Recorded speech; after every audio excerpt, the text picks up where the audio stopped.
Hello guys, welcome back. मैं doctor Sandeep Tiwari Shri Agrasen girls PG college Hindaun city के digital platform पर एक बार फिर से आपका स्वागत करता हूं। गाइस, मैंने अपने लास्ट क्लास में कुछ लिटरेरी डिवाइसेस के बारे में डिस्कस किया था और आज उसी क्रम में आगे बढ़ते हुए हम कुछ और लिटरेरी डिवाइसेस के बारे में डिस्कस करने जा रहे हैं। But before that I want to tell you something that आज की जो लिटरेरी डिवाइसेस हैं वो किसी न किसी रूप में ड्रामा से रिलेटेड हैं। सो आज की लिटरेरी डिवाइसेस को आप ड्रामा से कनेक्ट करके अगर पढ़ेंगे तो आप इजीली इसको समझ पाएंगे। Let's start. आज का फर्स्ट लिटरेरी डिवाइस है कॉमेडी। What is comedy? तो बच्चों, a comedy is a dramatic work. What is it? A comedy is a dramatic work that is written for the purpose to amuse और entertain the audience. समझा आपने क्या बोला? कि comedy क्या है? एक ड्रामेटिक वर्क है, एक ड्रामेटिक आर्ट है, एक ड्रामेटिक राइटिंग है जो किस लिए लिखी जाती है? That is written for the purpose. किस पर्पज के लिए लिखी जा रही है? टू अम्यूज और इंटरटेन द ऑडियंस। ऑडियंस को इंटरटेन करने के लिए या उनको अम्यूज, आनंद प्रदान करने के लिए, खुशी प्रदान करने के लिए लिखी जा रही है। इससे पहले जब हमने बेसिक्स ऑफ इंग्लिश लिटरेचर वाली क्लास में इसके ड्रामा के बारे में डिस्कस किया था, तब भी मैंने कॉमेडी और ट्रेजेडी के बारे में वहाँ डिस्कस किया था और तब मैंने आपको बताया था कि कॉमेडी क्या है? Those dramas, those plays that ends happily, जिसकी एंडिंग हैप्पीली हो जाए या हैप्पी एंडिंग रहे, वो कहलाती हैं कॉमेडी। और कॉमेडी क्यों लिखी जा रही है? ताकि ऑडियंस को इंटरटेन किया जा सके, उनको अम्यूज़ किया जा सके या उनको एंजॉय दिया जा सके। ओके, कॉमेडी बहुत सारे पार्ट्स में डिवाइडेड हैं, जैसे कि romantic comedy, sentimental comedy, comedy of manners और बहुत सारे इसके पार्ट्स हैं। नेक्स्ट वन हम बात करते हैं। अगला जो लिटरेरी डिवाइस हम पढ़ने जा रहे हैं या जो लिटरेरी डिवाइस हमारे सामने है वो है ट्रेजेडी। तो जैसा कि अभी मैंने आपको बताया कि मैंने कॉमेडी और ट्रेजेडी के बारे में प्रीवियस क्लास में जब मैं बेसिक ऑफ इंग्लिश लिटरेचर पढ़ा रहा था उसमें मैंने इसके बारे में डिस्कस किया था। तो वहाँ भी मैंने बताया ट्रेजेडी क्या थी। ट्रेजेडी वो प्लेज थे, वो ड्रामाज थे या वो स्टोरीज थे जिसकी एंडिंग कैसी थी? सैडफुल थी या ट्रेजिक थी, तो वो क्या कहलाते थे? ट्रेजेडी। चलिए देखते हैं इसके बारे में।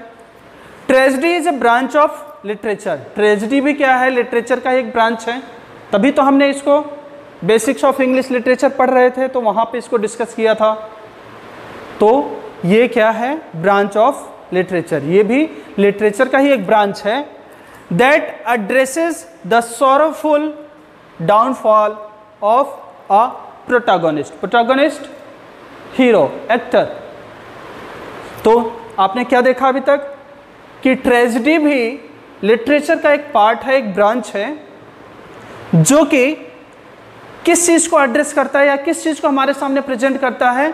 सॉरोफुल, दुखदाई, मॉर्नफुल, ट्रेजिक, डाउनफॉल, पतन, गिरना। किसका? ऑफ अ प्रोटैगनिस्ट, किसी हीरो का, किसी एक्टर का।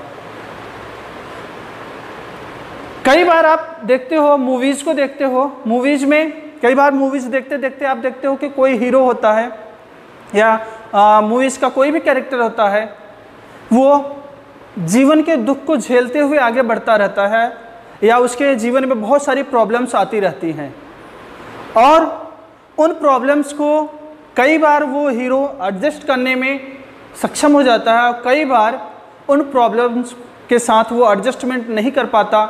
जैसे कि अभी हाल ही में एक केस चल रहा है, सुशांत सिंह राजपूत का सुसाइड केस। आपने इसमें देखा होगा, फर्स्ट ऑफ ऑल जब ये फैक्ट हमारे सामने आया, जब ये मैटर हमारे सामने आया तो हमारे सामने एक तथ्य आया था कि सुशांत सिंह राजपूत ने सुसाइड कर लिया। अभी जो मैटर चल रहा है इसका अभी जिक्र न करें, जो फर्स्ट हमारे सामने न्यूज़ आई थी उसके बारे में बात करें तो हमारे सामने ये न्यूज़ थी कि सुशांत सिंह राजपूत ने सुसाइड कर लिया। रीज़न ये बताया गया कि वो डिप्रेशन में थे। तो आपने ये देखा कि हीरो या प्रोटैगोनिस्ट जो अपनी लाइफ के सर्कमस्टेंसेस को मैनेज न कर पाने की वजह से सुसाइड कर लेता है, मतलब उसका डाउनफॉल हो जाता है। और डाउनफॉल कैसा था तो सबको पता है कि उसके जाने के बाद बहुत लोग दुखी हुए हैं। तो वो क्या था? सॉरोफुल। तो ट्रेजेडी क्या हो गया कि एक सॉरोफुल डाउनफॉल है। किसका? प्रोटैगोनिस्ट का या हीरो का। आगे देखते हैं क्या है। Within these dramas negative qualities of life are highlighted and often the audience can learn from the mistakes made by the characters. कहने का मतलब जब हम ट्रेजिक या कोई सैडफुल या कोई ट्रेजिकल इवेंट देखते हैं तो ज़रूरी नहीं है कि ट्रेजिडी फेट के माध्यम से या अपने लक के वजह से या अपने किस्मत की वजह से हमारी लाइफ में आए। ट्रेजिडी कई बार हमारे खुद की अपने फॉल्ट की वजह से क्रिएट होता है। जैसे इसका सबसे बड़ा एग्जाम्पल है जब आप विलियम शेक्सपियर के एक प्ले को पढ़ते हो जिसका नाम है मैकबेथ। तो आपने उसमें क्या पाया कि जो एक्टर मैकबेथ है उसका डाउनफॉल या उसका पतन किसके वजह से हुआ है? उसके हाई एम्बिशन की वजह से। क्योंकि उसको सेनापति बनाने के बाद उसको मंत्री भी बनाया जाता है, लेकिन उसकी एम्बिशन इतनी हाई थी कि वो राजा बनना चाहता था। और राजा बनने के चक्कर में उसने राजा का मर्डर किया और राजा के मर्डर करने के बाद उसकी लाइफ में बहुत सारी प्रॉब्लम्स आती रही और एट लास्ट वो युद्ध में मारा जाता है। तो यहाँ उसके डाउनफॉल की वजह क्या थी? उसका हाई एम्बिशन। तो यही ये लाइन कहने की कोशिश कर रहा है कि ड्रामाज में, ऐसे ड्रामाज में क्या चीज़ शो की जाती है? Negative qualities. ये उसकी नेगेटिव क्वालिटीज़ थी, high ambition. Negative qualities show की जाती हैं और उनको हाईलाइट करने के पीछे एक ही एम होता है, वो ये है ताकि ऑडियंस उनसे कुछ सीख सके कि ये इस कैरेक्टर ने अपनी लाइफ में कहाँ गलती की है और जिसकी वजह से इसका डाउनफॉल हुआ है। तो ट्रेजिक में आपने क्या चीज़ें देखी? ट्रेजिडी में कि ये ट्रेजिडी भी लिटरेचर का एक पार्ट है और ट्रेजिडी में मोस्टली क्या किया जाता है? सॉरोफुल या ट्रेजिक डाउनफॉल दिखाया जाता है। किसका? प्रोटैगोनिस्ट का या हीरो का। और इन ड्रामाज में या इन ट्रेजिडीज में क्या किया जाता है? लाइफ की जो नेगेटिव क्वालिटीज़ है ना उनको हाईलाइटेड किया जाता है या उनको हाईलाइट किया जाता है। क्यों किया जाता है ऐसा? ताकि जो ऑडियंस है वो इसको देखे और जो मिस्टेक उस कैरेक्टर ने किया है या प्रोटैगोनिस्ट ने किया है वो मिस्टेक ऑडियंस अपनी लाइफ में करने से बचे। ये है पर्पज किसका? ट्रेजेडी का। आगे बात करते हैं। Next one is catharsis. तो बच्चों अब अगली जो दो टर्म हैं वो हमारे ट्रेजेडी से रिलेटेड ही चलेंगे। सो आप इनको कनेक्ट करने की कोशिश करना या कनेक्ट करके पढ़ने की कोशिश करना, आपको ईजिली समझ में आ जाएगा। नेक्स्ट टॉपिक है अपना या नेक्स्ट लिटरेरी डिवाइस है कैथारसिस। देखिए क्या है ये। It is an emotional discharge through which one can achieve a state of moral और स्पिरिचुअल रिन्यूअल।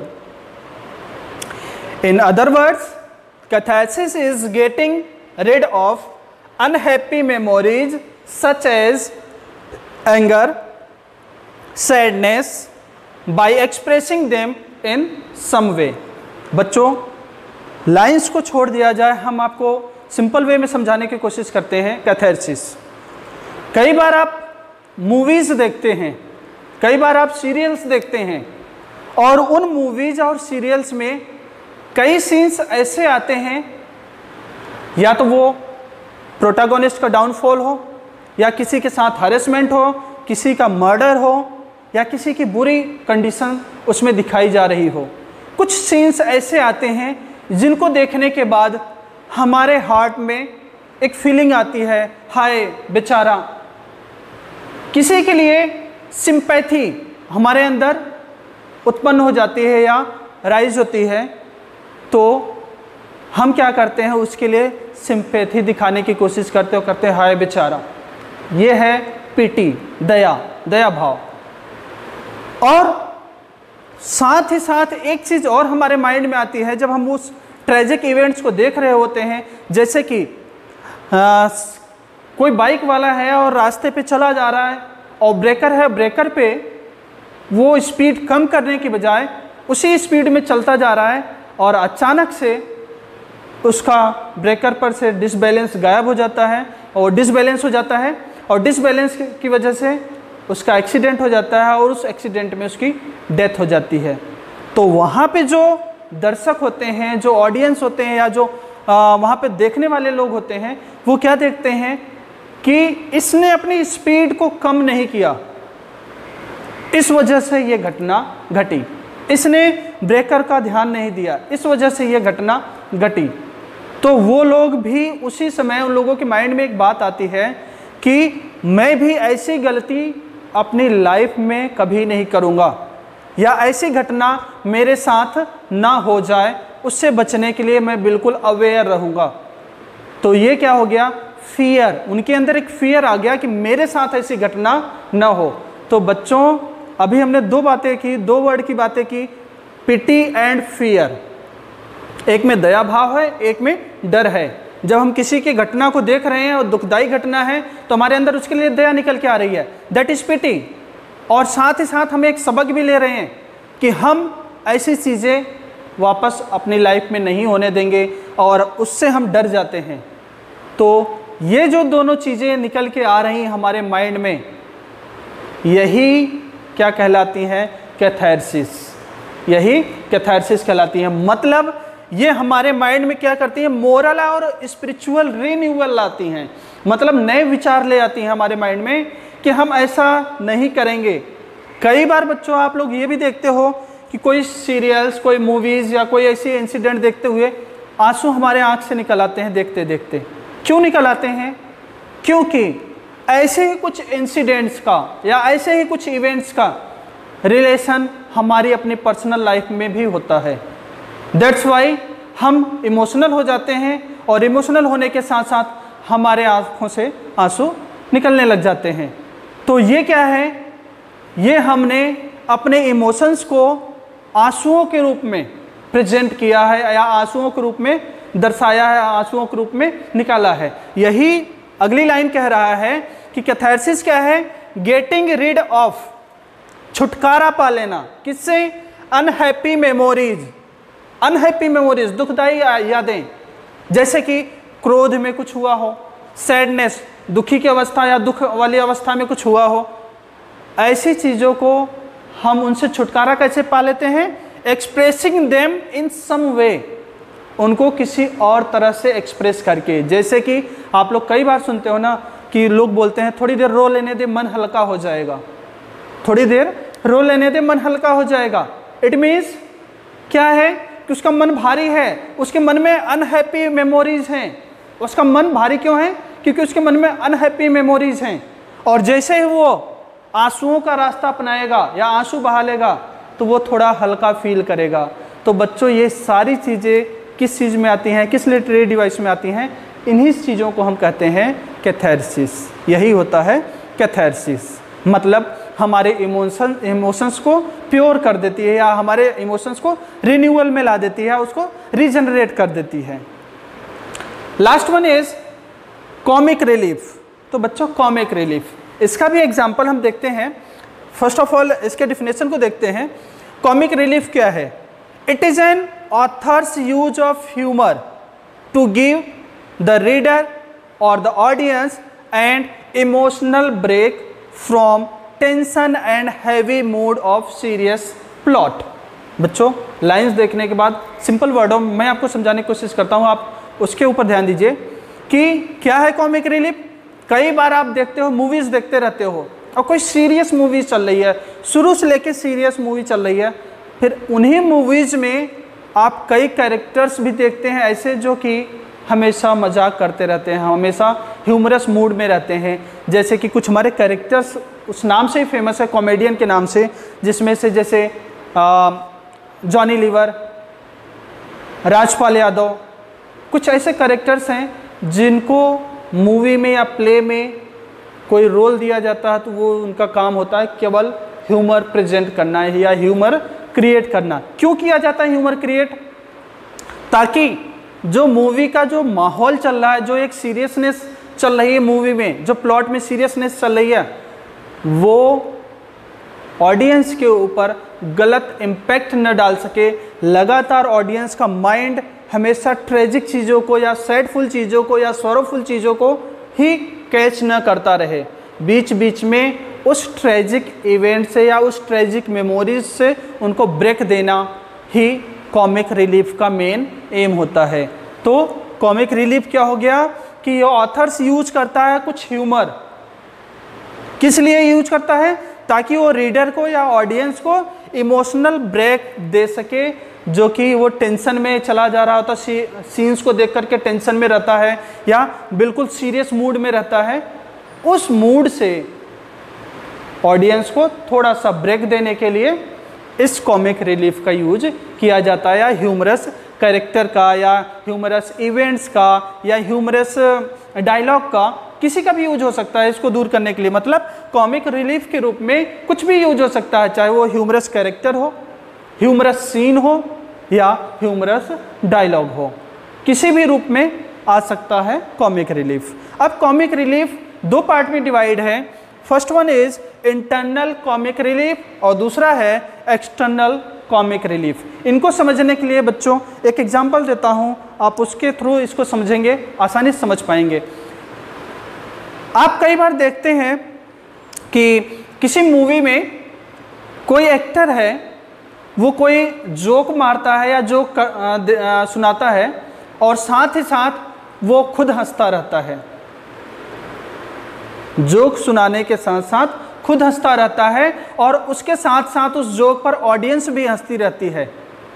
तो बच्चों, ऐसा सीन, ऐसा डायलॉग जिसमें एक्टर के साथ साथ ऑडियंस भी एंजॉय प्राप्त करे, हंसी मजाक करे या हंसी मजाक उसको मिले या सम एंजॉयमेंट मिले उसको, वो कहलाता है इंटरनल कॉमिक रिलीफ। समझ में आया?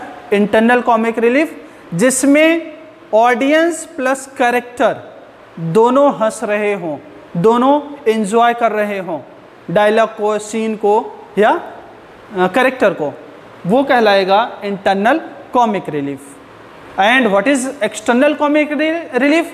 इसके अपोजिट में चलते हैं। कई बार आपने देखा होगा कि कोई एक्टर होता है, वो ऐसे डायलॉग्स बोलता है, ऐसे सीन क्रिएट करता है या ऐसे एक्टिविटीज़ करता है जिसमें वो खुद तो नहीं हंसता, बट जो उसको देखने वाले हैं, जो ऑडियंस होती हैं, उसको देख करके हंसने लग जाती हैं। इसका एक और एग्जांपल देख लो कि कई बार लोग सामने से जा रहे होते हैं और अचानक से उनके रास्ते में केले का छिलका आ जाए या किसी वजह से वो फिसल करके गिर जाते हैं। गिर जाने पर गिरा हुआ व्यक्ति नहीं हंसता है, लेकिन उसको देखने वाले हंसने लग जाते हैं। तो ये किसका एग्जाम्पल हुआ? External comic relief. तो आपने दोनों में डिफरेंस देखा। इंटरनल कॉमिक रिलीफ में ऑडियंस हंस रही है किसके साथ? कैरेक्टर के साथ। और एक्सटर्नल कॉमिक रिलीफ में ऑडियंस हंस रही है विदाउट कैरेक्टर, मतलब इसमें सिर्फ ऑडियंस हंस रही है और इसमें ऑडियंस के साथ साथ कैरेक्टर भी हंस रहा है। सो बच्चों, आज के क्लास में हमने 4 लिटरेरी डिवाइसेस या लिटरेरी टर्म्स के बारे में डिस्कस किया। कॉमेडी आपने देखा, ट्रेजेडी, कैथारसिस और कॉमिक रिलीफ। आई होप कि आज का लेक्चर आपको समझ में आ गया हो, बट फिर भी किसी को कहीं प्रॉब्लम हो तो आप मुझसे नेक्स्ट क्लास से पहले कमेंट बॉक्स में इसको कमेंट करके पूछ सकते हैं या इसके बारे में और डिस्कस